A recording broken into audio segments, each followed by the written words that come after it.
Yeah, so when we came together as a COPA board at the beginning, we decided that we needed to make best practices for our pharmacies that dispense out of our practices. And so um, there's a lot of discussion about forming our own best practices, but then there was a lot of discussion as well about using what's already there in the marketplace for specialty pharmacy, because essentially that's where we want to be at is being able to get a network with payers.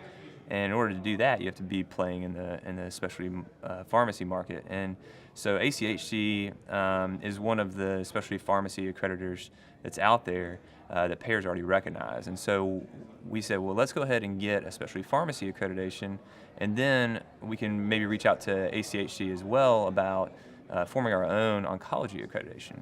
And so that's kind of how this came about, and we partnered with ACHC. We wrote our own standards and drafted them for ACHC, proposed them to them, and they adopted those.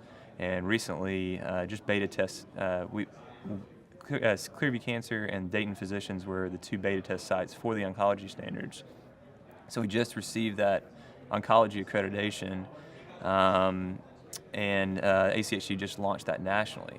And basically what these standards are, it goes above and beyond what specialty pharmacy standards are. And it's more focused on what we do for our oncology patients and why do we have to go above and beyond for these patients. How are these drugs different than other specialty drugs? It's not just a high-cost medication that we're auto-shipping to our patients. There's a lot of high-touch points that's required for these drugs, like individualized dosing, monitoring labs, making sure that we have an accurate height and weight and BSA to double-check the doses, monitoring adherence, making sure that we touch the patients at least once a month, and most of the time, bi-monthly, to assess side effects and things like that. So that's kind of where it all evolved from, and now we've got this beautiful specialty pharmacy accreditation for oncology.